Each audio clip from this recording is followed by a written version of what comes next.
Hi, everybody. Russ on the West Ham Network. I hope you are all safe and well this Thursday. It's Thursday, isn't it? Yeah, Thursday evening or afternoon in the United States of America. Anyway, I hope you're all safe and well. We're here for another episode of My Hammers 11 live, and it's live, as Martin Tyler would say. But we've got a very, very, very special guest. Very special guest indeed. He was on the preview of Anton a few weeks ago, and we've got him back because everyone loved talking to this man. And we've got this guy coming up.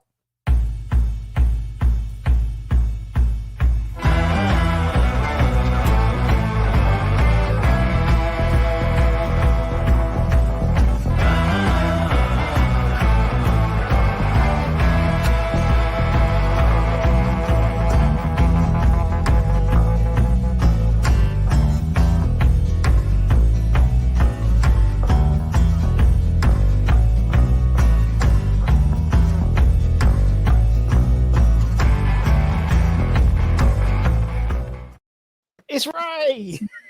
Hey, how you doing? How you doing? Who was that? Who was that young man on that telly? I don't know who he was. Me. Man. How are we, Mr. Stewart? I'm fine, thank you. Fine. Good. As it says along the bottom, please get your comments and your questions coming in. We'll try and get through as many of them today with Ray. And as a special sort of, as if you need any other reason to ask, the opportunity to ask Ray Stewart a question, the best question, according to Mr. Tonker himself, will win a special prize, all the way donated lovelyly from Mr. Canningtown Len, on a storyboard, scene 081, signed by Mr. Tonker himself, and check out canningtownlen.com/Ray shop as well, because there's lots of cool stuff that's Ray signed, all the storyboards and stuff from everyone's second favourite team. But we're giving one away to one lucky viewer today, so make sure you get your questions in. There we go. There's the plug. Len's been plugged. He's okay. He's away rubbing his hands now. Well, as you said, you've got the full collection behind your head, so you've got 6 behind them anyway. So, Ray, international break hopefully finished. Back to loads of games for West Ham now. Loads of games now. It's ridiculous. There's something like 6 or 7 games in like 20 odd days or something ridiculous like that. A very big expense for the punter, that's for sure. Yeah, especially they want to go to Zagreb. Yeah, Thursday night, isn't it? Thursday night. They've just released the ticket information now with a week to go. So there we go. Good luck. All the best, yeah. The rules are changing. Maybe we'll get one free. Maybe get one free. Buy one, get one free. £15 they are. £15 in Zagreb. That's good. That's not bad. You just got to get over there now and fill in your forms and do your tests and spend a couple of £100 on COVID tests and stuff like that. Yeah, but well, first, it's a hard shift, that, isn't it? I mean, COVID does hurt. Does for everybody. It's not just. No. I know everybody's got their passports to go and everything, but hey, it's hard work now. Oh yeah, it's hard work, man. You just say, let's go to the game. You can't do that now.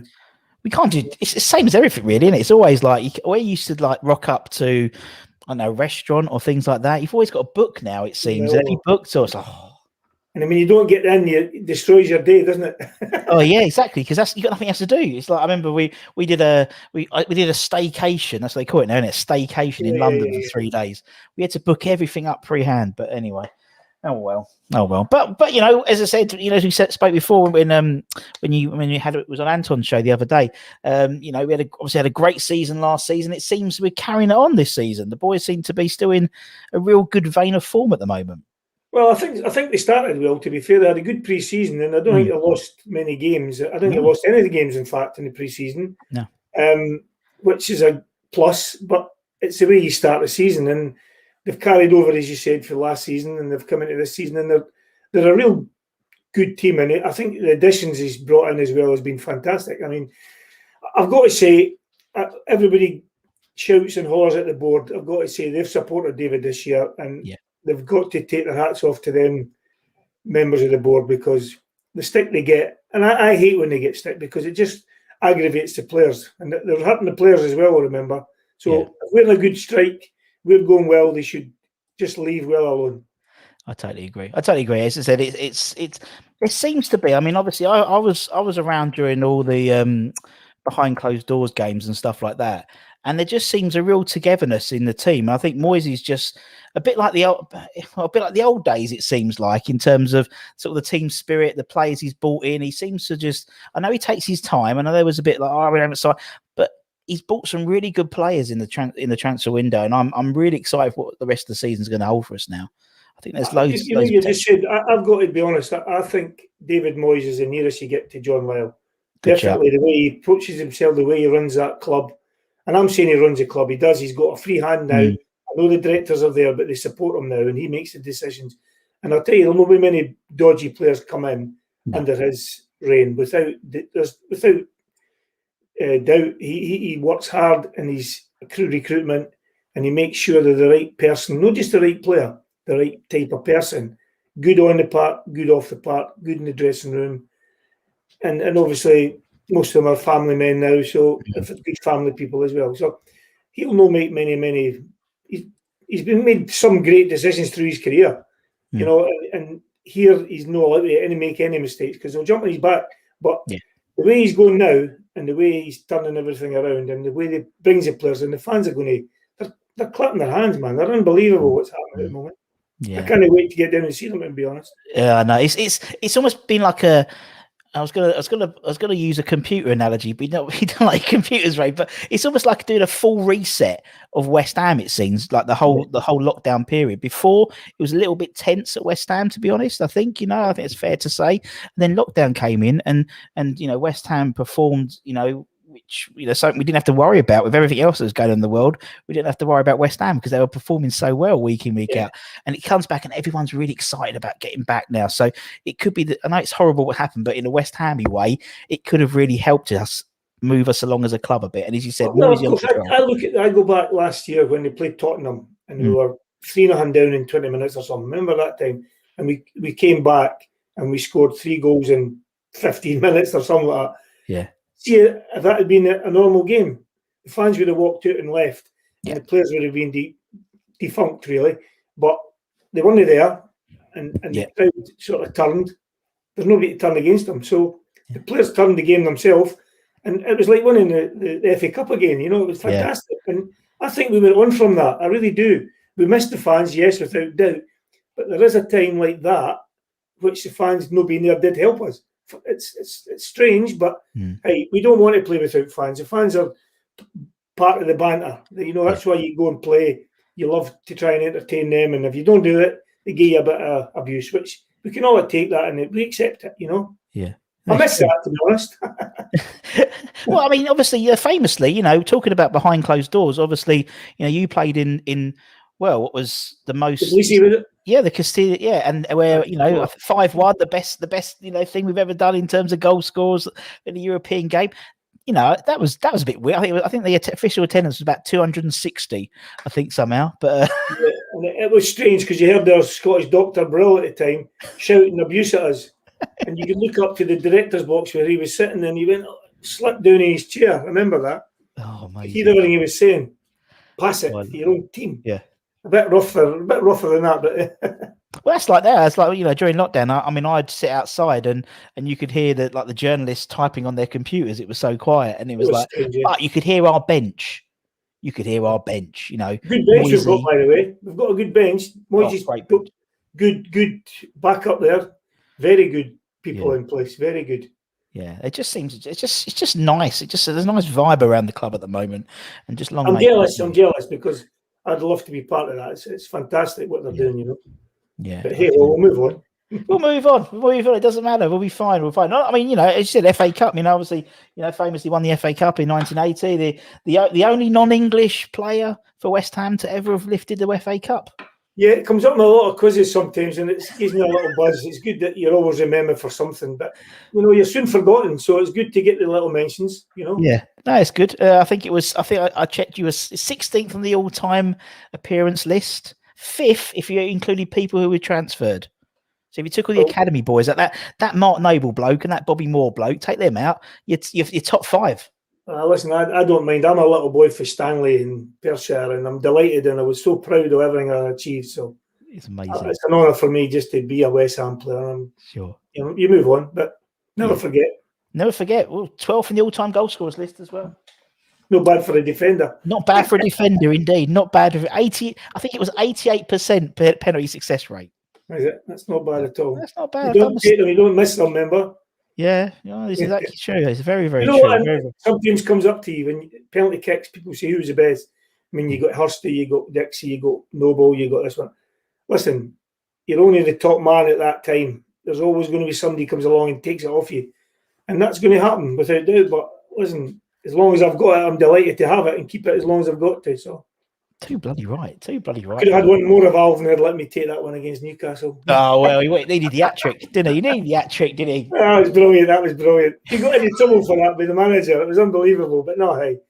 I wasn't one to argue, okay? Because once you argue with a guy who's going to take it, he usually misses it. So I thought, no, I'm professional, get on with it, and I backed him 100%. And I was delighted for him to get a hat trick.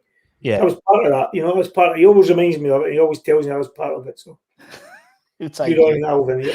He'll take it. And that's happened before. It's happened recently. We had what was it? The Man United game, like the season before last, when Antonio took the penalty because he had to get onto 10 instead of Mark Noble because he had to get onto 10 and stuff like that. And it's like, oh, if they miss it. I can understand these situations, but I wouldn't encourage them because everybody's got a job to play, and if you do your job to the best of your ability, then things flow.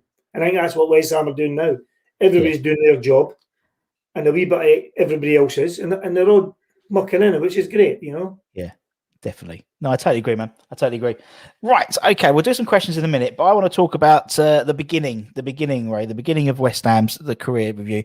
So, 1979, you signed for £430,000 from Dundee. At the time, the most expensive teenager in professional football. Now, how did that all happen? Ray, as you said, you're in Dundee and then end up at West Ham. What was the process? I'll take you right back to the very beginning. Go on, take me back. It started with a dream. Every kid has a dream to be a professional footballer. Yeah.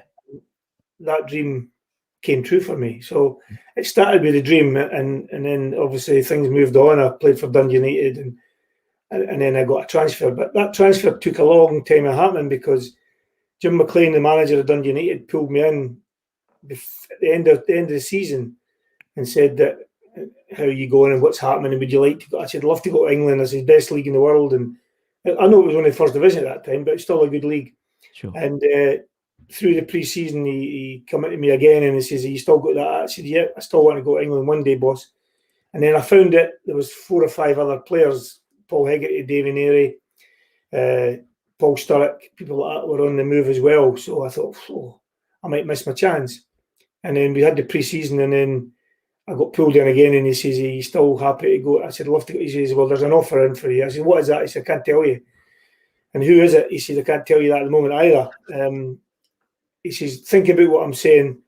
So I came in the next day and he told me that it was West Ham. I said, I want to go. Yeah. Delighted to go. He said, we've got to sort the terms out. And the terms were easy. John and that obviously sorted the terms out very easily.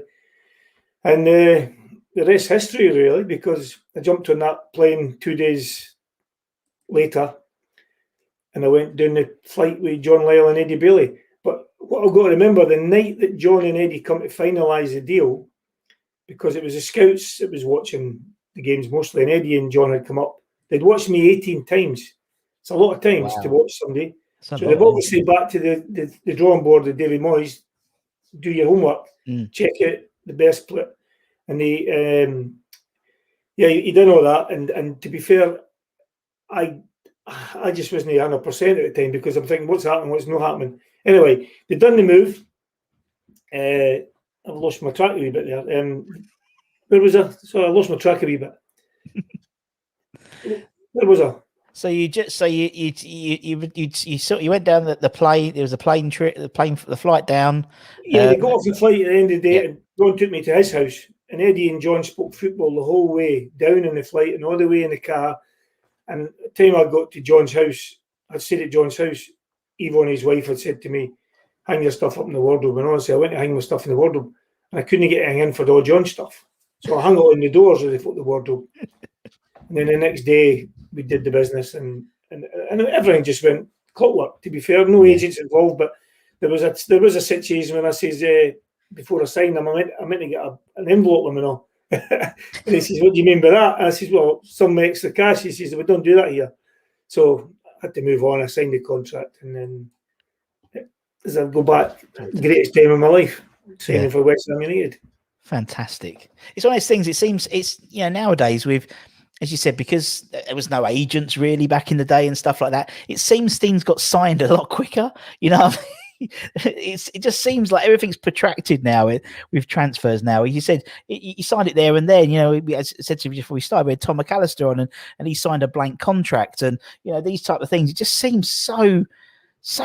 I mean, I know there's a lot more all commercial stuff and all the agents' fees and stuff like that. It just seems football now just seems to be so money driven now. It just takes forever to these contracts, these players now.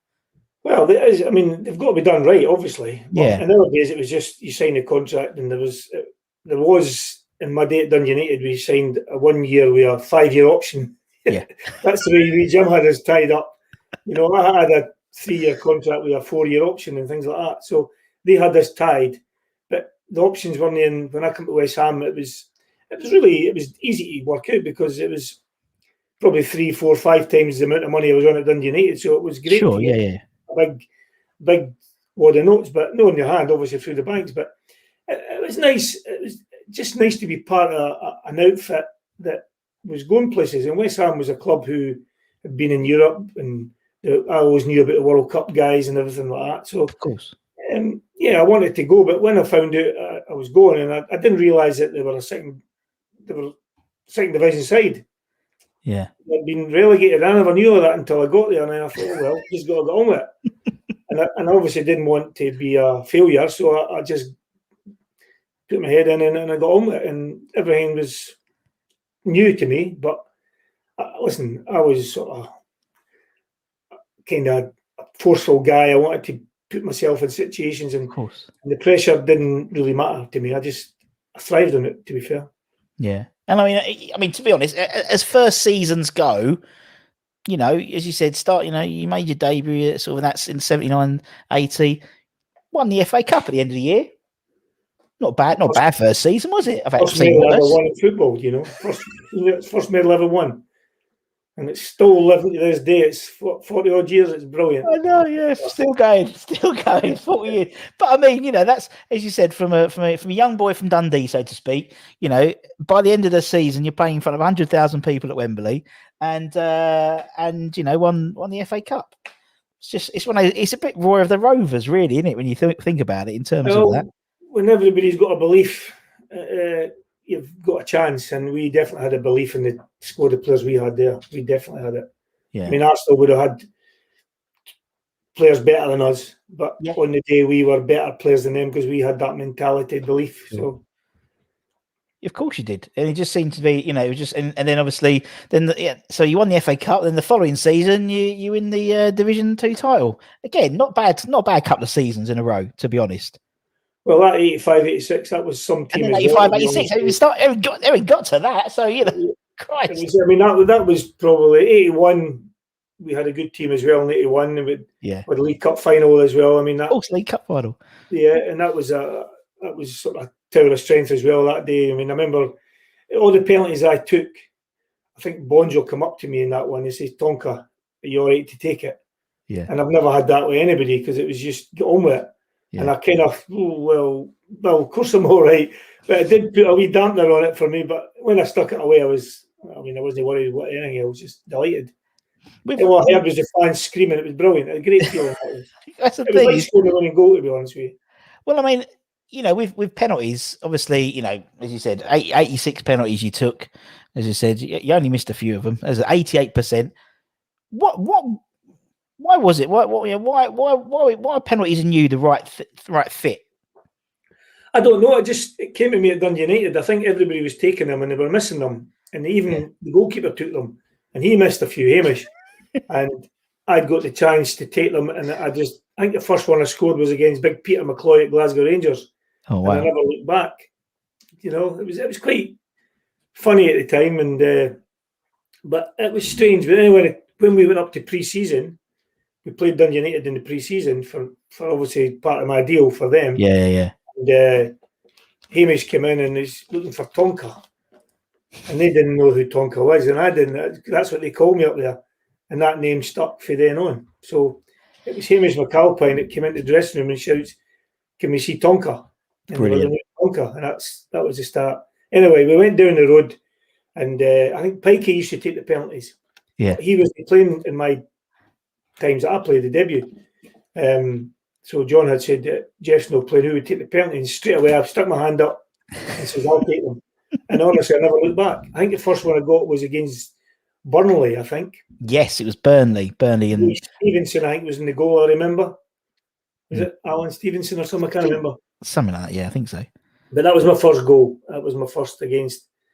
And Jake Finlay was, I think, one of the ones that saved one of them, but I scored the rebound. And I met Jake about 5 years ago up in Scotland here. He was up.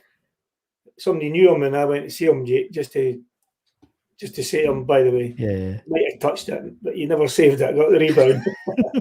But that's the thing. I mean, you spoke about, sort of, we'll talk. We'll get some questions in a minute. But obviously, penalties and things like that. Well, I don't understand why people don't just do penalties like you used to, or Julian did a bit later on. And just well, you're looking at Jeff first. He did that. He blasted them.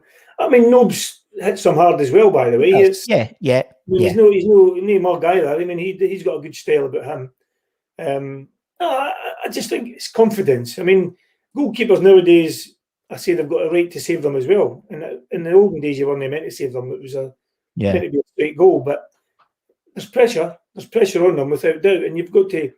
It's like a guy go for putting for the big money.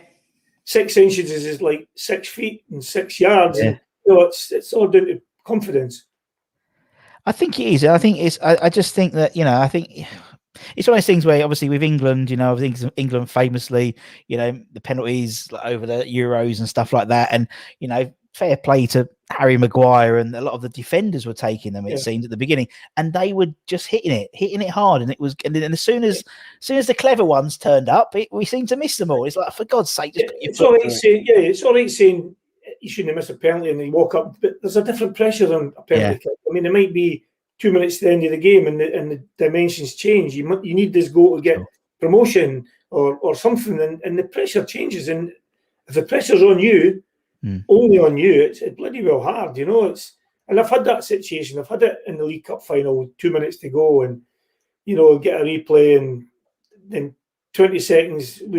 Same with the Aston Villa quarter-final one. Yeah, we scored that late in the game, and 10 minutes or 3 minutes after that, or 2 minutes to go, whatever it was, I brings the boy down at the edge of the box and I had to defend a free kick. And because that 3 minutes was the longest 3 minutes of my life. But what a great occasion, because that was the start of me. That was the start of my dream, really. Yeah, scoring against Aston Villa, and we moved on to win the cup and things like that. So you're part of it, and I felt it's great to be part of something good, Yeah, no, absolutely, totally. I totally get that. Right, let's get some questions, because I'm getting people getting. What I'm saying is questions. We need to get through them, because right, then we'll talk about some of the players. Right, first one from Clive. Right, okay. How did your mum and dad react when you signed your first professional contract? Well, Dundee United one was just sort of. It was a job for me. It was an apprenticeship. When I left school to go and play for Dundee United, because I was an S form and I came through. To sign that first form was fantastic, and they were really pleased, because that's what I wanted to do. Yeah. My other two brothers, one wanted to join the Navy, he joined the Navy. The other one joined the Army, and he did that as well. And I wanted to be a footballer, and I managed to achieve that as well. But the biggest contract, I'm taking you one step ahead, was at West Ham United, when they came in for me, that I was supposed to play against Airdrie in the cup. And they won the cup that year, Dundee United, by the way. I was supposed to play, and my mate Billy Kirkwood, he played in my place. Yeah. And obviously I told my mum why I wasn't playing. They were wondering why I wasn't playing. I said, well, I can't really tell you. What do you mean you can't tell me? I said, well, you need to keep this a secret. I says, I'm signing for West Ham United tomorrow, and if I play tonight, I'll get injured. And my mother started crying, and my father was so proud. And I mean, it makes you feel proud that you're achieving something for the family. And anyway, that was a long story. But do you know that Eddie Bailey and John Lyle, that's what I was going to say earlier, they came up to see me in the game, and they found out I wasn't playing. They didn't know that at the time, but they found out. Eddie Bailey turned to one of the fans and said, I like your fullback. It was Billy Kidd with my mate because I wasn't playing. And the boy says, yeah, but you ought to see the other one. What do you mean the other one? He says, boy, Ray Stewart. He says, honestly, that could have changed in a matter of minutes. Oh, could you imagine? I know, Oh, he's God. the best mate as well. We still keep in touch to this day. And it could have all been the other way. But yeah, my could mum you and dad were imagine? so proud to take you back. They were so proud. And as a family, it meant a lot as well. But I had to get in the flight with them the next day and leave my car at Edinburgh Airport and jump in the flight. And that was the first time I had left home. So Wow. a big one, you know. Yeah, huge one. My mum was crying, obviously, but pleased for me. Yeah, of course they will, because you live in your dream, isn't it? It's living Well, your that's dream. what I see. It all started with a dream, and that just started. Yep, it's amazing. But saying that, the education came at Dundee United. That's where it all started for me. Yeah, through Jim McLean, and as I said, my mum and dad didn't understand that contract because it was a job. They didn't know how far you're going to go and where you're going. And when you got to move to a club like West Ham, that's massive.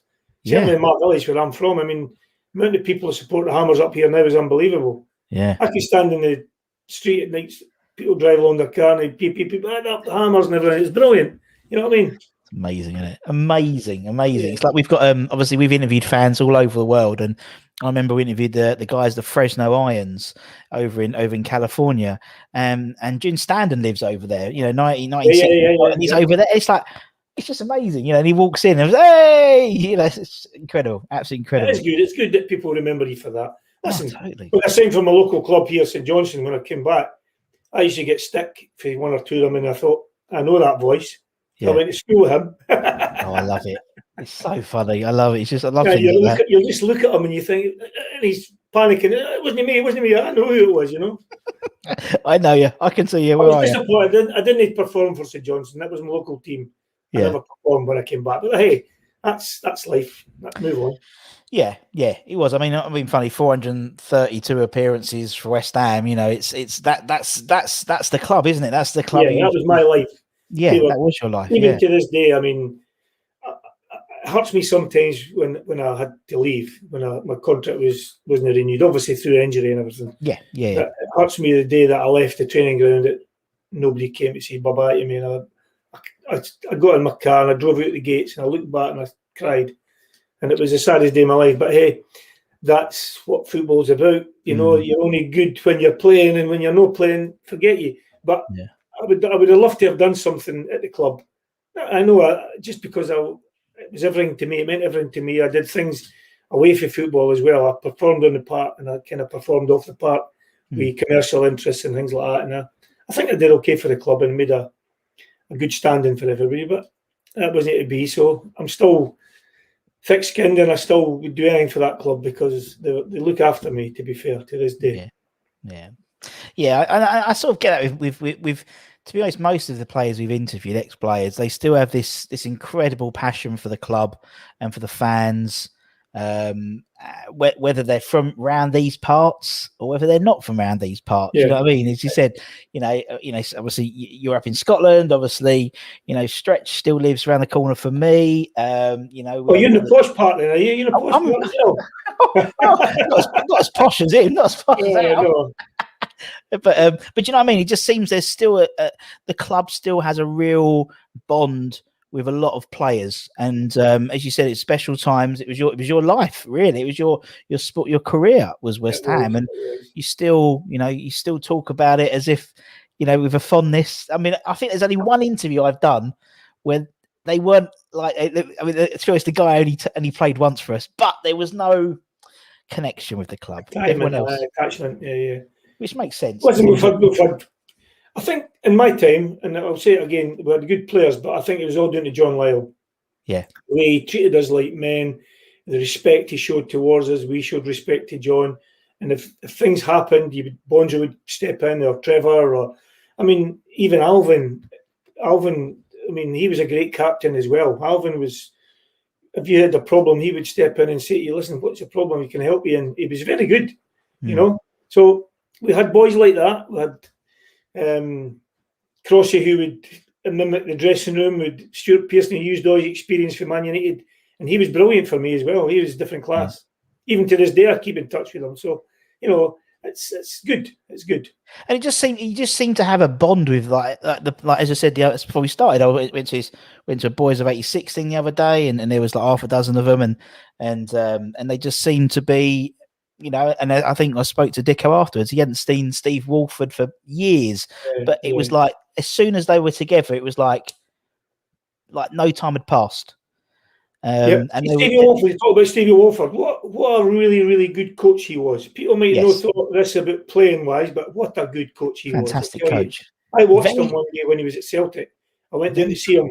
Martin O'Neill was the manager. I went to watch them because they were up in Scotland, Stirling, training near where I was manager. And he let me watch the training. And I couldn't believe it because Stevie wasn't he one of the guys to organise it? That's what they said. That's what they said at the night. Unbelievable. But such a dry sense of humour he had as well. He had a real different class, though. Different class. See the movement he could get for the players, Larson and all the boys. I mean, he's a big. When he said he learned everything off Don Howe, so there you go. Yeah, he was a good coach. Fair play to him. Right, a few more questions. Let's get some questions. There's millions, right? Okay. Have you ever broken the net with a penalty? I don't know, to be honest with you. I mean, I was just... You've scored it. You've turned around. You don't care. I was just pleased to hear the swoosh in the net. That's all I was pleased to hear. I don't think I've ever burst a net. I mean, nets are... I don't know. I really wouldn't know. I never hung around to see. It's not like school where you had to kick the ball and the goalkeeper had to go and get the ball back. It's a professional football ground now. Right, here we go. It's a good one from Pete. Out of anyone from the team of today, who would you like to take back to your playing days? I like that. That's a hard question because all the guys that I played with, and through the time I was here 10, 11 years, and every one of them, that I don't think I had a bad guy. Yeah. I mean, we went through... I take you back to the days when you get Dale Banton, you get Bill Lansdowne, you get... just umpteen the players, guys that come in, and we were all just human beings, and we were all together. It's a strange thing to say. I think I've ever had a problem with MD at West Ham United. Yeah. I would take any of them in, honestly. But who would you take from this bunch? This new team. Yeah, this bunch. That's the question. Who would you take from this the deck and that? Like, who would you take back and say it'd be good? Not necessarily to replace anyone of your teammates, because I don't think they're your teammates, but I find it tough. I'll tell you what I'm going to say. I'm going to stick my neck out here and take Kufal. Take him with me. He's a great player. He wouldn't get many games, mind you, but who's he going to replace, Ray? Who's the right back of West Ham? I don't care. I can play centre half as well. Play centre half, yeah. I just think he's a different. Honestly, what a dimension he gives our team. Brilliant. Fantastic. Right, here we go. Right, I take MD you want to give me because they're all quality. They're all quality just now. They really are. Right, okay. Evening, Tonks, you may or may not remember me, but you came to my bar mitzvah in 1988. You presented with a signed ball. There we go. What's your name? Skipper. So that's it's Adam. Adam Silver. His name is Adam Silver. And you must. I did a lot of bar mitzvahs during that time, but I tell you, I'll be honest with you. I didn't know. This is true. I did a lot because I was in that friend of mine, Sid Fenton. Yeah, he was Jewish, and he used to invite me to all the things, and I got a gold and velvet couple. There you go. And I had to wear that. I used to go to bar mitzvahs on a Sunday, and I maybe did 2 on a Sunday. It was great for me. I loved it, honestly. I didn't know what a bar mitzvah was until I'd done about 20 of them, and I realised it was a birthday. I didn't know. Yeah. Honestly, I just thought turning up, get a guy a ball, do this, do that. But I tell you what, they know how to treat you. They know how to treat you. These people. It was great. I made a lot of friends. Yeah. Jewish friends. I made a lot of friends. It was brilliant. Honestly. Oh no, I used to work for a Jewish company, and they treat me fantastically well. Still even messaging me every other day, it seems, to see how my mother-in-law is. Well, they're nice people. Honestly, I couldn't. And I was a good lad. Well done. I appreciate you remembering me. Yeah. Well, apparently, then you came back with Jimmy Quinn 2 years later for his brother's bar mitzvah. Well, so he got 2 for 1. He got a bog off. I got loads of them, honestly. But I really appreciate that question. Well done, sir. when a penalty was awarded, how long did it take you to decide how to hit it? So did you always when you took the penalty, would you always go right, straight away where you're going to put it, or when I think I'll be honest with you, I had a feeling where I was going with it. Yeah, I always, because I practiced. I didn't practice with goalkeepers. I practiced on my own, and I put cones in the inside the posts and things like that. So yeah, I had a rough idea where I was going, but sometimes you analyse goalkeepers. They analyse us, who's taking text. Yeah. So I used to sort of analyse them a little bit, and I would see even during the game if they were having a good game and they were diving well to their left or diving well to their right. Oh, okay, yeah. I would size him up pretty quickly, and I would say that he's not too clever on his right, so I'm putting it to his or put it, whatever. That's how I used to survey it. But 9 out of 10, I knew. Well, yeah, 10 out of 10, I knew exactly what I was going to do. But I did think about it. I didn't just walk up and blast it. No. There's method in the madness. Yeah, there was. Yeah, there has to be, I think. Was there any goal you scored that you wondered how the hell did that go in? Yes. I'm going to tell you that right this minute, and it was a League Cup final against Liverpool last minute. I think Bobby Ferguson was a big part of that. Although he wasn't playing, he was a big part of that. He used to tell me what goalkeepers done in situations, how they thought and how they reacted, and I took that on board. And I knew that the pressure situation against Liverpool was last minute, and Clements was the experienced goalkeeper of England, and he knew I was under pressure, and he knew I was right-footed, and he knew I was going to blast it. And a right-footer 9 times out of 10 blasts it to the middle, to the keeper's right, if you know what I mean. Yeah. Or my left, the way you hit them. Yeah. I run up with all that good intentions of doing that, and I opened my body up, and it bounced 91 times before it went in the net. There you go. I could count them because it took so long. Clemens went the wrong way, obviously, and it was a great feeling because I knew it was going in. I love it. Right, back to penalties. It's all about penalties, right? We're trying to move away from penalties in a minute. What was the best penalty you scored? Not the most important, but the best one you scored. Well, I think every penalty was the best penalty because, but I've got to say the most important one that sticks with me, which made my name as well against Aston Villa in the quarterfinals. Yeah, because that meant I was part of winning this FA Cup. Yes, which I helped, and there's no point being in a team and maybe no contributing. I felt I contributed in that FA Cup, and it meant so much to me. So I think that one is the best, although I took a few. Yeah, took a few. The one that hurt me most was, I think it was against West Bromwich Albion. We were up there. Chelsea played Liverpool for winning the championship. Yeah, if we beat West Brom, and if Liverpool beat Chelsea, or Chelsea beat Liverpool, sorry. Yeah. We would have won the league that year. Yeah. 85-86, I think it was. Yeah. And it was 2-2 for us in West Brom, I believe, I think I'm right. And I scored to make it 3-2. So the joy was on our side. We went in 3-2 up at the end, only to be told that Kenny Dalglish had scored the winner for Liverpool at Chelsea. So we ended up being, third that year. Yeah. So that broke my heart. So, I don't know if you can get disappointment, but that's the first time in my career that I cried. Honestly, really? Wow. I cried. John had told us that we'd done so well, and because at half time, I think he had heard that it was Chelsea, it was 1-0 up. So we went out in the second half with our buzzes and turned it around, and 3-2 we won. So you might remember that game as well. But anyway, that was the saddest time, I think. Yeah. Well, I suppose, because it's like, and obviously to be known that, even at half time what the score was, you go, okay, this is on, particularly after all those games you'd played, because obviously people forget that, some people don't realise, obviously, but obviously a lot of the weather was really bad, wasn't it, in that season, and you had to play literally, we're playing a lot of games coming up soon. Yeah. You did that for the most of the second half of the season, 85-86. Do you know something? I don't think you'll hear any players complaining about it, because players love playing. Yeah. If you're winning, it's better. You know what I mean? And the team's winning, so they'll take game after game after game as long as they're winning. Without doubt.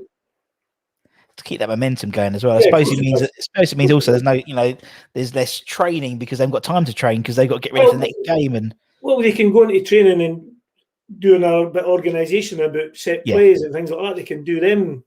They'll not need to keep fit because they're playing the games. Match fitness is what you need. No normal training, just match fitness. You got that, you'll stay there forever. Yeah, good shout. Right. Oh, we've got one, a non-West Ham one. I think I'll allow this one. Ray managed my local team, Livingston, before my time up here. Any good memories? Good or bad? Well, no, it was good for me because it was, to be fair, they were in the second division at that time, but they were a club who was competing with the Premier League. They were a consortium of people who are ex-Celtic Celtic Football Club members. Wally Hockey, Dominic Keane was the chairman, and John McGuinness, who won the 10 million in the lottery. They were all part of this club, and it was stressful. I'll be honest with you, but I had one remit. It was nothing. We had two went up, first and second went up, and my remit was to finish first. Second wasn't good enough. Honestly, that's how bad it was. Determined, and I'd done the job, and we played Inverness Cali in the last game of the season at home, and he was pushing for the championship, and I was pushing for the championship, and it was, I think it was 2-2. I can't remember, 2-2 or something at half time, and the chairman, no, 2.5 were out chairman, and he was up in the director's box giving it that, and second half we come out 2-1, 2-2, 3-2, 3-3. Wow. And I looked up, chairman, never saw the chairman. He was down behind the parapet, and we'd won 4-3. We won 4-3, and that was us on top, but we had to win at Forfar the next week. So I went up to Forfar and we won. We were presented with the championship medal and everything that day. So it was a hard time. It was a great time. It was one of the first thing I ever won in management. So that was a plus for me as well. But I'll be honest with you, I lost my job 2 years later. Yeah. And I was sad to lose my job, but I'll tell you what, I was so happy to lose my job because I was under so much stress and pressure every week. Really? And I couldn't live with it. It was getting to me. It was really picking teams, doing training, because you've done everything up here, At that club, you've done everything. And it was tough. I must admit, it was one of the toughest times in my football career. Trying to win a championship for Livingston. Yeah, but happy times because I won it. But tell you what, when I lost my job there, I was happy. I was doing somersaults because it took so much weight off my shoulders. Yeah. And I was a different boy after that. Dear. So there you go. There you go. So happy. Right, come on, let's get some fun questions. Which winger did you enjoy kicking lumps out of? Now, Ray, you were never sent off for foul. I think you sent off a couple of times, but never for foul play. No, I remember. It's always a bit of that, weren't it? A bit of that, you're right. A bit of that, or calling the linesman something or whatever, No, I wasn't. I was a hard player. I was a fair player. I don't think I was ever a dirty player. Yeah. No, that's fair enough. I think the toughest winger I come against was John Robertson for Nottingham Forest. He was the toughest, hardest ever to play against. Yeah. But Leighton James gave me a hard time, but I managed to handle him as the years went on. He was a quality player, Leighton James, and there's a boy, Hugh Curran, as well at Sheffield Wednesday. He was a tough player to play against. But hey, once I got there the first time, they were never going anywhere past me, that's for sure. I was determined as anybody not to let anybody pass me. Yeah. And to be fair, I'm going to say again that being fullback was to stop people going past and getting crosses in. Right, that was my job, to defend. Yeah. In my club at West Ham, it was how many crosses I could put in. Sure. That's how bad it was. They were encouraging you to go forward all the time. And I thought, well, I'm a defender. It's how many crosses you can put in and many shots can you get on. That's the way we played. And that's the way I think that was sort of the precursor to the modern day. I mean, that's people talk about. I remember we spoke to Macca a while ago, and he's talking about people playing false nines and all this. John was doing it 40 years ago. He was and as you said, now the modern day fullback, they're not defenders now. I mean, you talk about the boy Soufal. Soufal he's barely defending now. He's always sort of overlapping, the right sided and get the crosses. We did have some wingers. We did have Peter Barnes at Man City. I mean, I had up against some players in my day, John Chidozie at Leyton Orient and people like that. They were all good players, fast. And they don't take you for a run, but only once. And then it was only once. Yes. Who was your footballing hero growing up? Well, you'll not believe this, right? I made my debut against Glasgow Celtic for Dundee United. Yeah. And Kenny Dalglish was my hero. And Wow. I played the night. My debut was against Celtic, and I was to Mark Kenny Dalglish, and we drew 1-1. And I don't think he scored, so I achieved my aim, and it was fantastic to play against your idol, and to stop him scoring Yeah. was even better. But things come back and haunt you. He came back and haunted me for the league that year. Yeah, exactly. That's the thing. It comes back to haunting you, doesn't it? It's like Kenny was brilliant. Kenny was brilliant. Honestly, even when I played with Scotland, he would where he's staying at, because I had to get to London in the morning. We'd fly back to Glasgow or whatever, and he would say where he's staying. I'm staying out there, but right, I'll get the best room for you. He looked after me, honestly. Oh, bless him. If you got a wee bungalow room, he would say, I'll get you the best room. It was different class. Oh, Different class. Amazing. Favourite football match you played in? Favourite? Yeah. I've got to say the Aston Villa game, the quarterfinals. I know we played in the final and it was great, but see that feeling at Upton Park that day, it was the greatest feeling in my lifetime, apart from getting married to my good wife Jane, and having the wee man and everything else. But no, I think it was the greatest feeling in the world was that night. You could walk in water up the East End, and it was just buzzing. It was great. Yeah.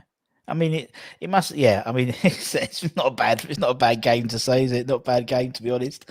Oh, loads. I'm just trying to get through loads of questions. Then we're going to start talking about some of your team you played with. Right, I'm just trying to get some questions which aren't the same thing. Okay, here we go. Where do you finish? West Ham will finish this season? Well, they obviously want to get into the Champions League, so they want to finish higher than they did last year. I mean, that'll be Moyes' aim. Yeah. I mean, to get into Europe again is, yes, that's number one. But I would think they're looking for the one step further this year, I think. Yeah. I mean, the players he's signed and the belief they've got, I think they'll be looking to get higher. Listen, it'd be great if they won it, but hey, people don't talk about West Ham winning it. But they could certainly talk about West Ham getting into the Champions League, for sure. Yeah. I think so, man. I think it's it's the only way up really now, isn't it? Anything else would be a letdown, surely. Well, I think maybe this is the first. Well, maybe last year might have been the first time that we've never spoken about relegation. The year before that was relegation, and then we got pushing and pushing. So I think in all my life at West Ham, I think it's the first time we've never spoken about relegation. So that's a good sign. That's a great sign. It's a great sign, isn't it? And particularly like as we said before, with like COVID and stuff. Yeah. The one thing we didn't have to worry about was West Ham getting relegated really that season, which was nice for a try. As I said, I think I'm interested. I'll be interested to see how we work in Europe now, because obviously with Europe, it's the first time. Well, apart from the European Cup Winners' Cup for you guys, I think in '99 we did it. I think it was the first round, but it's the first time for a long time we've had a prolonged European campaign. We'll see how we cope. I'm sure they'll want to do their best. Listen, it's a big thing for them, but if they don't, it doesn't matter. The most important thing for them, I believe, is the league. They've got to be performing in this league. And I'd honestly I hope they can win a cup this year for the fans' sake, because we need a trip to Wembley, or we need something to shout about. You know what I mean? I just feel that we're lacking something, and maybe this is a year we could achieve something.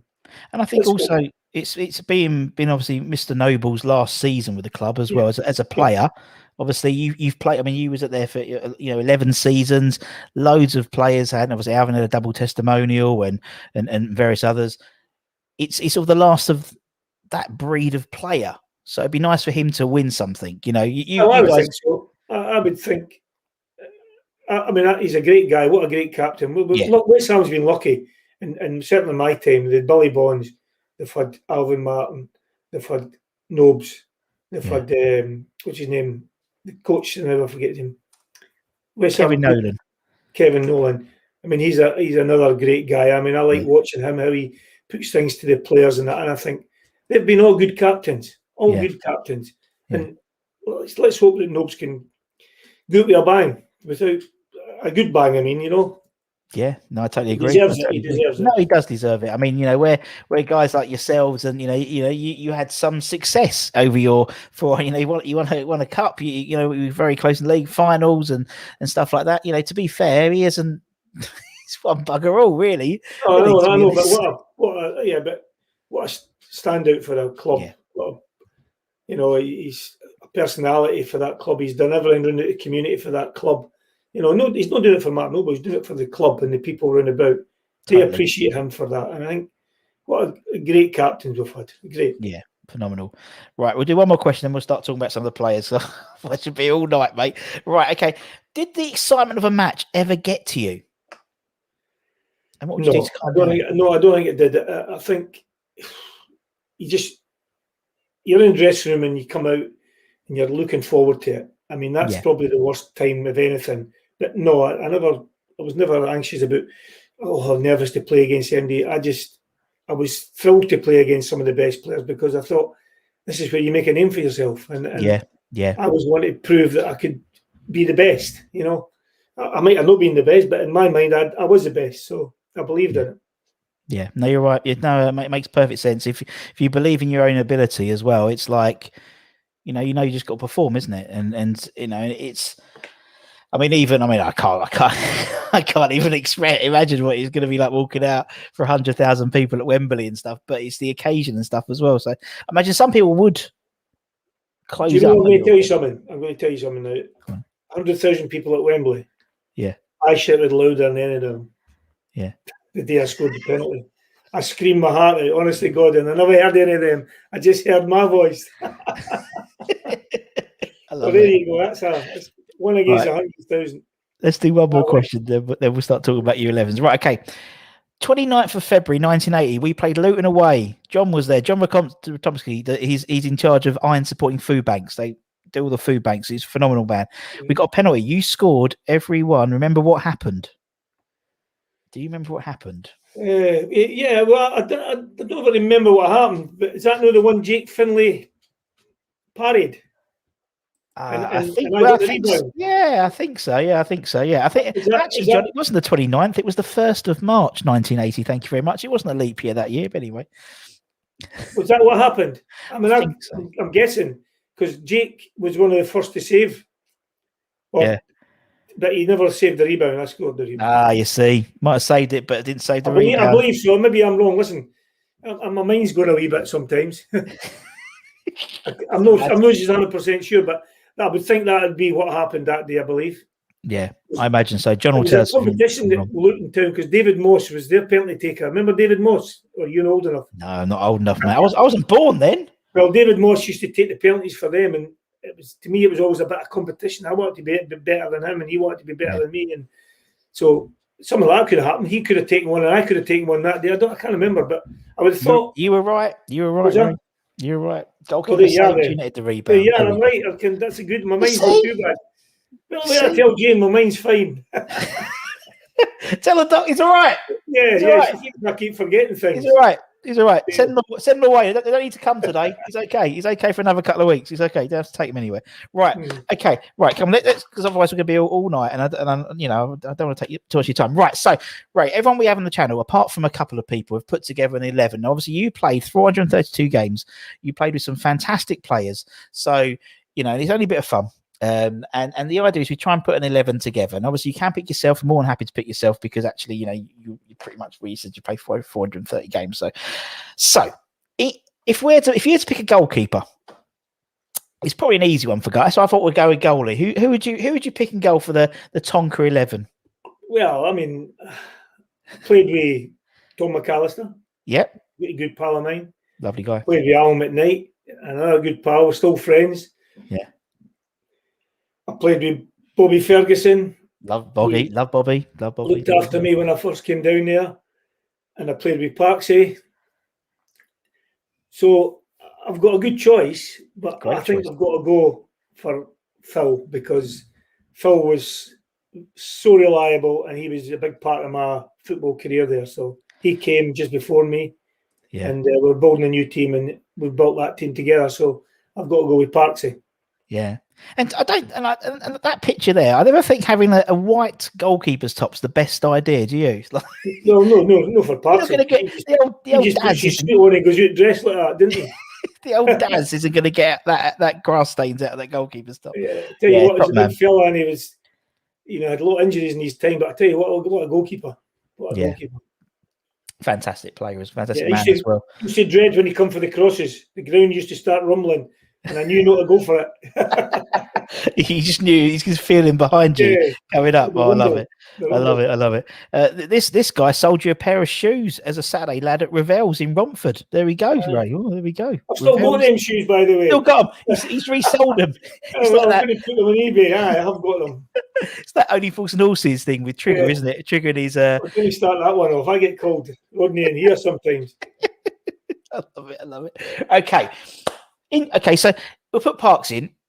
You got to put yourself at right back, surely. Well, I'm listen. If I'm picking the team, I'm going to pick my team, and I'm playing. Don't you worry about that. Yeah. Somebody else can be the captain, but I'm want to play. Definitely want to play. Oh, I'll put you in. We don't need to this talk about team's going places. Yeah, this team is going places. Literally, this is going to be the team to eat all teams. Right, we'll put you at right back. Who's going to go left back? Well, I'll tell you what. There was Julian Dix. There was George Paris. There was Paul Brush. Mm-hmm. There was Frank Lampard. Yeah.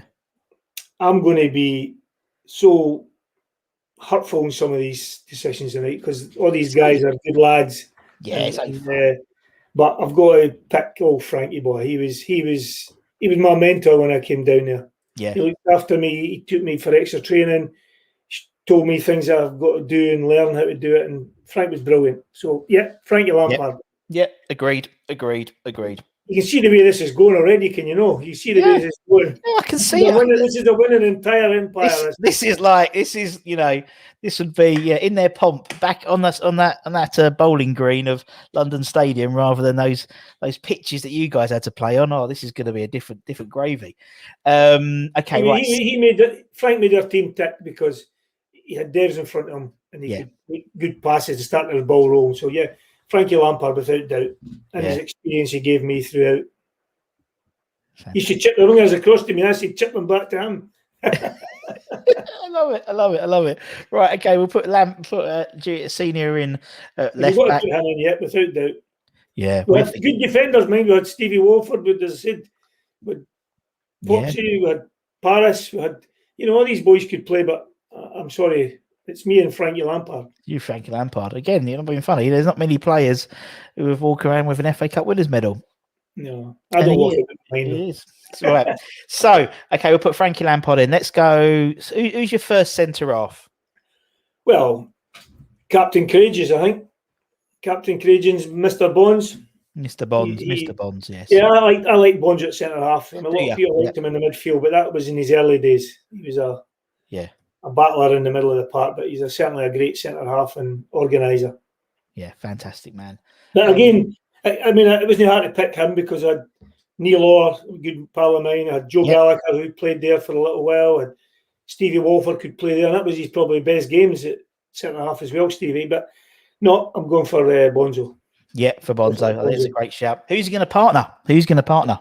Well, that's not going to be hard, is it? It's another great captain, and Alvin Martin. Definitely Alvin Martin without any. I mean, I know I'll get stick for Gailey and all the boys, but hey, you can't beat a guy who's. I told you this team's going where it goes, and it's a winning team. So you know where I'm going, don't you? Yeah, I know where you're going. And I think you've probably got about two, something like 2,500, 3,000 appearances between that back five. So that's not a bad start. That's experience. And they're still friends to this day. So there's a good thing. That's what I mean. Ray. It's like I've said this before. I said it. I mean, we had Neil on the channel a few weeks ago, and Dicko and people like that. And it's like, in 15, 20 years' time, we're still going to be wanting to hear the stories of you guys talking and seeing you guys at the player events and things like that. Whereas, I said, I don't envisage in 20 years' time me going to the Queen's Theatre in Hornchurch and seeing an evening with Sebastian Haller and Felipe Anderson, hosted by Manuel Lanzini. But you won't know. You won't know, innit? You get tickets off Terry Creasy. You'll get tickets for them. Yeah, I'll have a word with Creasy. I'll have a word with him. He'll have some tickets. He'll always have some tickets. Buy 3 separate ones. You get them cheaper. Don't buy 3 together. Buy 3 together, then just. But now with COVID, you can't, can you? You've got to sit in your seats now. You can't swap them now. Oh, bless! I love Terry. He's a top guy, Terry Creasy. I love him. So we got Alv. Okay, right. Let's go into midfield. Let's go. Okay, I think we've spoken about him already. Let's go left wing. Who should we have left wing? Left wing, well, there's no much choice in that situation, but I've got to go for my old pal Alan Devonshire, because he made or created so many penalties for me to get what I was getting. So I'm going to go for my old pal Devs. Yeah, top man. He was different class. Yeah, And he picked up an injury because that hindered him big time. In fact, he was never the same ever again. So no, but he battled on with it. That's But what I never mean. the same. That's what I mean. He sort of had to reinvent himself. I mean, now I always talk about when Dev comes up. Nowadays, someone like Mikel Antonio, he only knows how to play one way, and his hamstrings are like sponge. We know that they're like jelly. Whereas Dev had to find a new way to play. Yeah, and he did that. Honestly, he still come back as a great player, but never the same as he was before the injury. I mean, and Dev's won so many games for us. Yeah. And I could just ping a 70, 80 yard pass to Devs. I just, without looking, I knew he was there, So he made me as well. Yeah. Oh, fantastic! Right, we'll put Devo on the left. Right, okay. Let's go with the right. Right, who'd be on the right wing then? Well, if I'm going to tell you this, is you're going to pick my team without any shadow of doubt, because it's no hard. On the wide right, I've got Patsy Holland, I've got Van der Elst, I've got Mark Ward.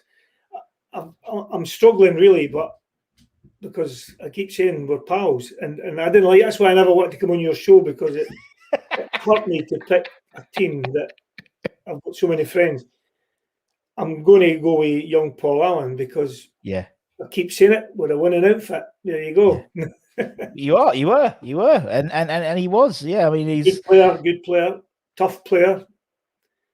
He wanted to learn, and I roomed with him the night of the cup final, by the way. Wow. What was that like? Two youngest players. That's what I mean. Your two youngest players, and you. Oh God, that must have been like. Usually shared with Frank Lampard. Yeah. Ron changed it that night and gave me Paul Allen, which was good. Didn't get me wrong, we had a good time, but he was getting criticised for Brian Clough on the telly, and he kept throwing the pillows at and throwing things at the telly, telling me shut up and everything. But I had to control a young lad that night. I was young as well, but I was to control him. Yeah. I loved a bit of responsibility. Yeah, that's great. I love story, little tidbits of, and it just shows you the type of guy that John was. He knew what he's doing, didn't he? He knew he's doing. Different class, that man. So much respect for the man. For the minute I met him, God bless him. Man. Yeah. Okay. Right. Central midfield. First central midfielder, then, Ray. Well, I'm going to go for Mr. Brucken. Ah, I've heard of him. I'm going to go for him. I said he raises the standard of the game by the gears. He could play in first gear, or he could play in third gear, and he would up and down the different class, Trevor. Yeah. Right foot, left foot, even his head. Well, once. Once was enough for us. Once was enough. Still waiting. Was it 41 years? Still waiting, right? Still waiting, mate. Yeah. Trevor, it's different class. He's a good person as well. They're all good guys. They're all good guys. I'm not just saying that. Trevor never drank. He was a professional throughout, and he would always help you. He was great for me on the commercial things, because I could ask him lots of things, and he would help me in that as well. I'm a better doing vision hire. I'm a better doing radio rentals. He would tell me which one to go to. I love it. So Sir Trevor, I had him in there. Okay. He picks himself. Out of doubt. Next one to be who's he going to partner in the middle? Well, my wee mate Pikey. I'm not going to go doing the numbers. I'm not going to put in Paul Ince or Pat Holland. Pat's brilliant, great guy. Ince, good player and everything else. But I can't take away. This is going. You know where this is going. This. I've got a rough idea where this is going. This is a winning mentality, Russ. This is. Well, I mean, why not? We don't. That's always the way, isn't it? Don't change your winning formula, isn't it? Well, listen, give a prize to the one that gets the next two players, and we'll win. I'm sure people will probably get we'll have an idea who the next two players are. Maybe no. Maybe no. You never know. Oh, you never know. You tease us, Ray. I think Pikey's one of those players who is people don't necessarily, unsung hero at times. Yeah, exactly. He was engine room. He made everybody tick. He was he was here, he was there, he was busy, he was honestly different class. Honestly, he was a good lad, and he could talk. He would pull you aside and tell you what you could do better and things like that. So that's why he's coaching today. He's a different class, the boy. Yeah. Yeah, and I think you still have it. I think it seems throughout. And what's quite interesting is obviously we interview loads of fans as well, and so there's certain players that the players pick, but the fans don't necessarily pick because they're sort of the unsung heroes. They're maybe not necessarily front of mind. So a little bit sort of like in terms of sort of in the '90s, a lot of the players picks people like Pete Butler. He, again, very much sort of just I hate the name Walter, sort of the carrying. He does all the dirty work, and in sort of the 2000s, a lot of players picked Hayden Mullins, who again just gets involved and does and breaks things up and makes everyone in play. You've done this for years, but I don't know. Have you ever had the same team with any person? Is that a hard question to answer, or is it? Some people have maybe picked there'll be similar players. There's always one or two different. What I'm saying is, you could put 10 people in the room and they'd pick a different team. Yeah, totally. Yeah, totally. So, and that's the idea. That's the whole idea of the concept. You've never had two people pick the same team. I don't think exactly the same team. I think. Do you know what? I think maybe a couple of the boys of '86. How do you spell Machiavelli? Then I'll maybe get him in this team now. Exactly. Well, that's the thing. I think there's certain. I think a couple of the boys of '86 have picked basically the '86 team. I think Wardy did it, and probably Macca or TC. Okay. But anyway, see, I've got to live with this. The boys will be on my back if I don't pick it. It's all right. They love it. They all love it. Right up front, first striker. Who we having? Well, I've got a choice here. I've got Stuart Slater. I've got Paul Goddard. I've got Tony Cottee. I've got Frank Machiavelli. I've got Stuart Pearson. I've got David Cross. And goes on and on and on, but I'm going to pick one of my best pals, Psycho, David Cross. Yeah, love him. He just different class on the ground and different class in the air. Yeah. And people, Psycho, but I tell you what, he was the nicest guy you could ever meet. Oh, God, yeah. Totally. Very intelligent as well. Yeah. Very intelligent player, lovely man, and I think he was an out for me. Under any pressure, just lump up to Big Cross. He'd flick it on, or he would hold it up, or whatever he done. He was different class. Yeah, he is. And it's interesting because, he's, I remember when we interviewed him a while ago, and he's an incredibly humble man. Oh, very incredibly humble man. So much so that it was almost like he was embarrassed he'd scored 97 goals or something. That's the kind of guy he is. That's the kind of guy. He doesn't want the glory. Although he loves it. Don't get me wrong, he loves it, but he gives it back. He's not what he is. I love it. Okay, right. So we've got Crossy. Who's the last player in this? It picks itself now. Come on. You're not guessing. No, I'm going to let you. I'm going to let you say. I'll let you say it. It's the 1980 Cup final team, and the man we're missing is Stuart Pearson. There we go. Pancho, different class. The boy. You could hammer a ball at 100 mile an hour to him, and he would chest it down or hold it at his feet. He was brilliant. The biggest problem with Pancho was he never played enough game for us because he was injury prone. But what an experience he gave us and times he played. I still keep in touch with Pancho to this day. So he's a different boy to me, and as I said, I've keep in touch with all the boys. And the ones I'll be expecting the phone to be ringing in the morning to say why am I not on the team? Why are this?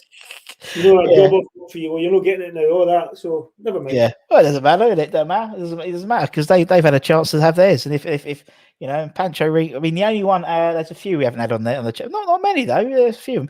But yeah, no, it's your 11, mate. But what experience he gave the team. He was so experienced with what he had achieved at Man United and everything else. And I couldn't leave him out. But I tell you what, I'm going to say that team.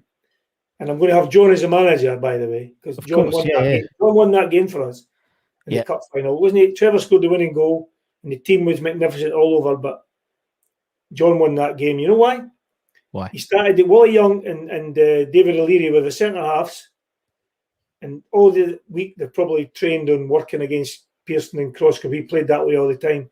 Yeah. And just before we left to go to the park, John just told us all to sit down for a minute. He says, a wee couple of changes. He says, I want Crossy, you play up on your own. I want Stuart Pearson to drop back into midfield, play a 5 in midfield, and see how it goes. And we got a goal in the first 13 minutes. And I heard David O'Leary shouting to Don Howe, what do you want us to do? He's going in here, we're going in there. There's 2 experienced players. Willie Young, I mean, he obviously brought down Paul Allen, but he couldn't handle that scenario because they weren't used to playing against somebody. And that's probably going back to the secret number 9, as we talk about today. They've not got one. They don't know what to do. Yeah. John Lyle done that day, and we won the cup through that movement. Honest to God, unbelievable. Fantastic. So he's got to be the manager. Oh, without a doubt. Actually, I remember when we interviewed Gailey. He picked himself, and he put himself as the manager as well, and he put himself down as the penalty taker, the free kick taker, the physio, and the director of football. A good one. That's Gailey. Hey, he's different, Gailey. He's different class. Different class. All the boys are good. Honestly, I'll be getting a phone call from some of them tomorrow saying, "Why do you not pick me?" But I'll just say, I can only pick 11. They can all be on the bench. We can have we'll have like a game, like the clubs now. They have about a whole team on the bench. You can have. Right. I'm a winner.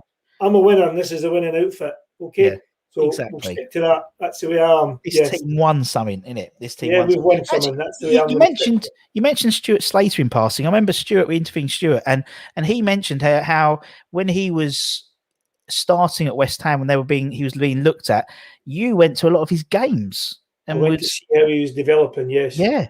That's phenomenal.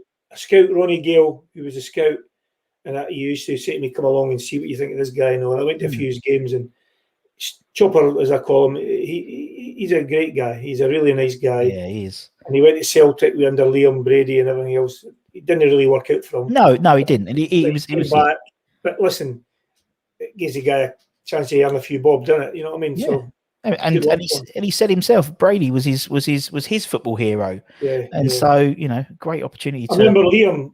I could have picked Liam in my team. Yeah. I didn't pick him in one of my teams I picked before years ago, and he came on the phone to me and says, "Why did you not pick me?" I said, "Well, Devonshire did more games than you, so I played Devonshire and Brooklyn. So you're on the bench." That's what I said. Yeah, you're on the bench. I had no choice. The bench. I didn't play enough games with Liam, but what a good player he was. Yeah. No, I know. And obviously, you'll be on penalties. If we get any, I'll take them. Without doubt. The boys will Bonji would just say, "Tongue, it's over to you." For you, Tongs. Unless it's Newcastle, Alvin's on a hat trick. Oh, if he's on a hat trick and it's Peter Beardsley, he's in. That's history in itself, isn't it? 3 different goalkeepers. Yeah. Oh. And the last one being Peter Beardsley. Yeah, that's what I mean. That was history in itself. It's all about being history orientated at West Ham here. And as I said, penalty kicks involved with that. Cup final, League Cup final, been involved with them also. So much stuff, Ray. So much stuff. Right. Okay, Ray. Who should we give this prize to? What do you remember all the questions? There's about 1 million of them. Anyone? No, I'll tell you what. I'm going to say if I'm the one penalty that I scored or missed or what happened that night. Jake Finlay. John Ratomski. That's great. Yeah, that was John Ratomski's question. I'm going to find that. Just it was as much as I could remember. And if I'm right, I've got to get a prize as well because I'm right. That was John's question. So John Ratomski, well done, John. You win a storyboard from Canning Town Len. There it is. Look at that. Look at that beauty. Signed by the man himself. And and he's got them all behind him. Look, he's got them all behind him. I'll show you in a minute. But obviously, go and check out canningtown.com/Ray shop, and there's loads of stuff from loads of storyboards which Ray's got on there as well. So keep an eye out for that. And he just said they're all behind. Ray's got them all behind him. He's like a walking advertising. There we go. Len will be happy. Ray, it's been an absolute blast. It's been amazing. I've thoroughly enjoyed it. It's been lovely comments in the chat. Everyone's had a really good time, and I really, really appreciate your time, man. Really, really appreciate it. Thank you so much. Thanks for doing it. Thanks, Russ, and everybody else. Thank you very much. Up the hammers. Up the hammers. Out it is. I'll kick you out, Ray. You don't need to worry about shutting down, and I'll say goodbye to everyone. Okay. Good. Cheers, man. Cheers. Thank you. Bye. Bye. Right. Let's let Ray go. Wow. What a man. Let's take a few more comments, and then we'll. That wasn't a bad team as well. Look at that team. That team, man. Oh, look at that. That ain't bad at all. I should have really got an inkling about 5 players in terms of how he was going with the team. But, I wasn't even born at the time. As I'm turning 40 in about 25 minus 40 in about well, I've got 14 days, no, 15 days of being in the 30s. If anyone wants to send me a birthday card, feel free. So we got it. So well done, John. We'll be in touch. We'll get well, actually Canningtown Len's got it, so he's got a signature, so he's got. But as I said, check out canningtown.len. I'll put it in the chat. Let me just put it in the chat quickly because he's actually Len's got a sale on.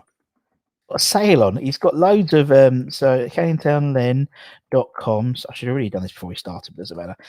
It's in the chat. Check it out. He's got a sale on, and there's like a fire sale at the moment. So there's loads of, I think everything's like 50 quid or something like that, or something like that. Check it on, and there's loads of the storyboards all signed by Ray.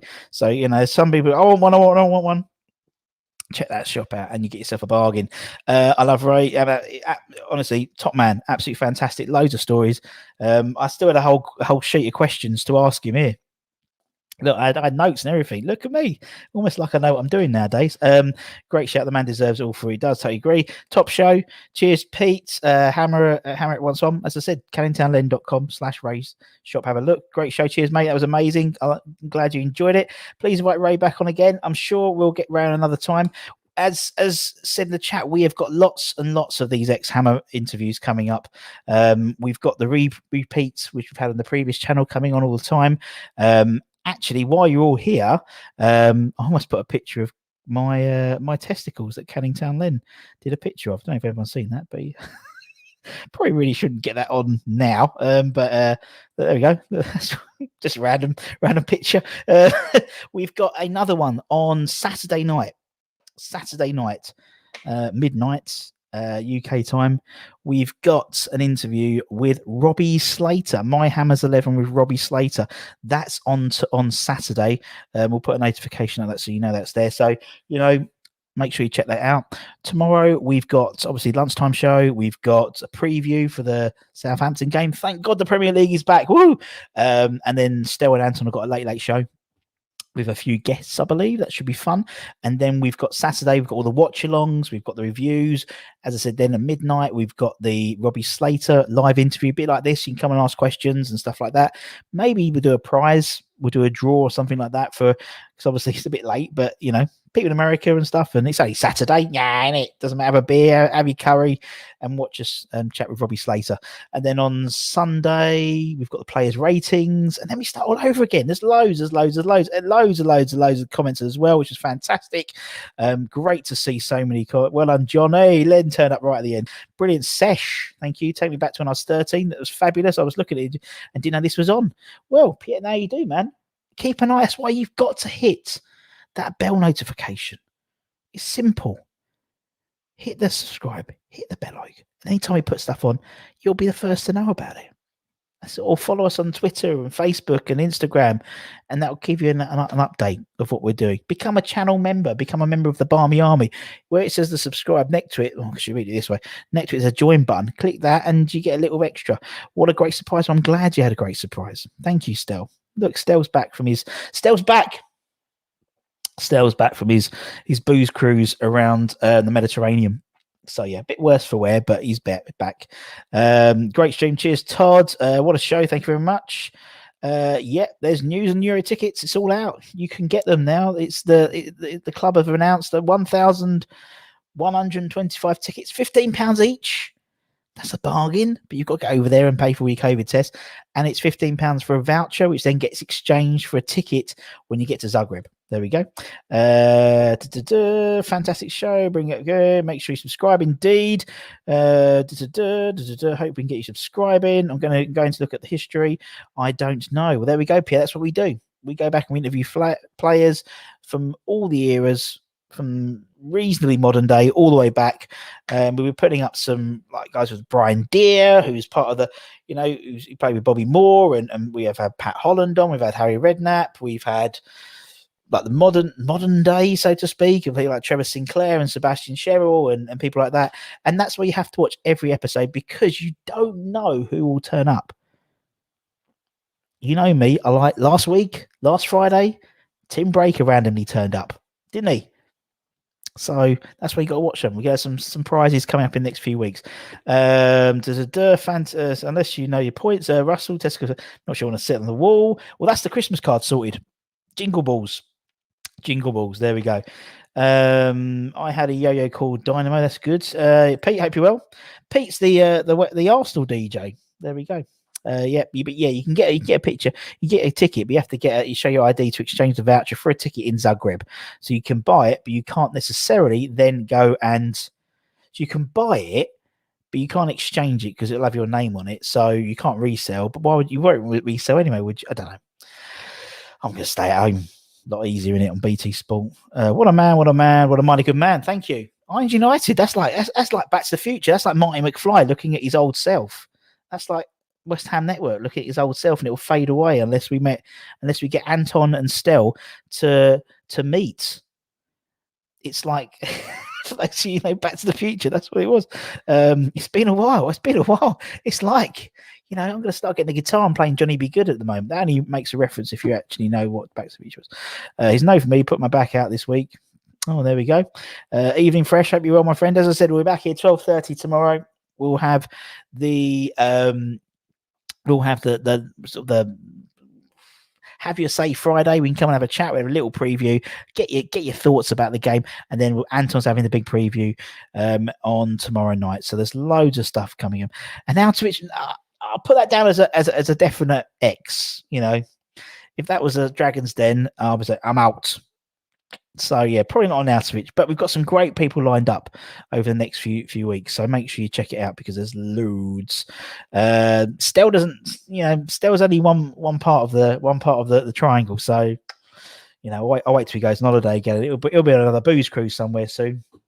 It'll be on a drug-filled 3-day bender in Ibiza soon or something like that. So there we go. Then we'll get on Arnautovic, John. We'll get Arnautovic and we'll get Payet on a snake special. Sounds good. Piano thinks it's funny as well, but there we go. So anyway, I hope everyone had a great rest of the evening. It was a lovely evening. Way to spend an evening with a West Ham legend. So it's 16th in the all-time appearance list for West Ham. 5th if you took out all those academy boys like Martin Noble and that Bobby Moore bloke and Frank Lampard. 5th of the all in that, and 12th on the all-time goal scoring list, which wasn't bad for a defender. Well, Payet's okay. Doesn't matter. Okay. Don't worry, it'll be muted anyway. Seen a lot of caravans around Stratford's. Boogers coming.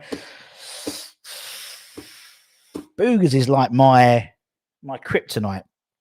He's my kryptonite.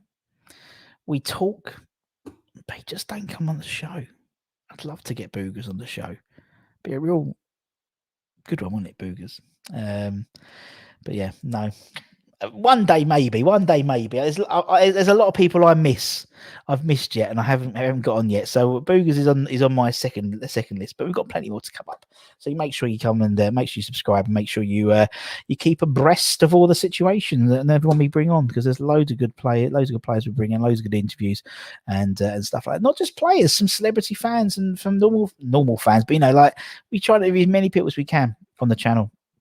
I'm trying to get as many of your opinions on there as possible. And obviously, we can talk about the Premier League. Woohoo! From tomorrow. Thank God. But anyway, I'm going to have a watch this space, Todd. That's all I'll say. Watch this space. It's close. It's not close to anything. But yeah, it'd be good. I love Samassi. Thanks, James. I really appreciate it. As I said, if you're new, Mandy, give it a like, give it a comment, give it a share, give it a subscribe. Hit that like button. Let's try and beat the flagship show for once. Just put him in his place for once. But anyway. And we'll be here tomorrow at 12:30 if you're around. If not, we'll see you at the preview. If not, we'll see you at the late show. If not, we'll see it at the watch along on Saturday. If not, we'll see it at the review show after the match. If not, we'll see you at midnight on Saturday with Robbie Slater. If not, we'll see you for the players' ratings the next day. Loads of stuff. Remember to subscribe. Thanks for watching. There we go. Remember to subscribe. Take care, everyone. Stay safe. Wash those hands. Come on, you irons, and we'll see you again. Don't be like Anton. I don't give a like target. That's the trouble. I don't give a like. Maybe I should. I don't know. I haven't even looked what we do. But anyway, yes, don't forget also, yes, so We'll have the live, we'll have lunchtime live, and then we'll be doing the review of the David Moyes press conference, and then we'll be doing I forgot there was a show. So Stell didn't put it on the schedule. We're just hanging out all our dirty washing in front of 203 people. But anyway, take care, everyone. Stay safe. Wash those hands. Come in, you irons, and I'll see you again tomorrow afternoon, lunchtime, 12:30 UK time. Much love. Thanks everyone for joining. All those questions. Congratulations, John. Well done on winning. I don't know why I'm doing a Benny Hill salute, but anyway, well done, John, on winning the Canning Town Len signed Ray Stewart storyboard. Take care. Much love.